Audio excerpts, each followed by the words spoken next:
guys laptop তো চালু হয়ে গেছে অন ল্যাপটপ খালি গ্রিল লাইন একটু আছে গ্রিল লাইন আছে অন সমস্যা হইলো গাইস ল্যাপটপ তো এই যে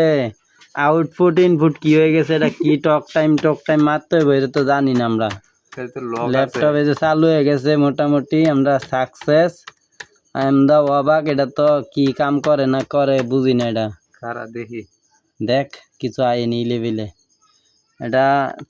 63 কোটিটার ল্যাপটপ তো লেগে যে ইয়া হয়ে গেছে গা দুঃখের বিষয় আমরা ল্যাপটপ চালাইতে জানি না কেউ ওই ল্যাপটপ তো লয়ে বসছে যে চার্জার মাজার দিয়ে কোনো রমান করছে অন এটার মধ্যে যে হ্যাকিং করে দিছে কেডা জানি না খারো F2 তে সব দিতে হবে F2 কই F2 কে কে জানো সবাই কমেন্ট করো যেটা কিভাবে চালাইতে হবে F2 খারো F2 বাটন একটা বয়ে গেছে F2 F1 কি রে কি লেখা হইলো ওই যে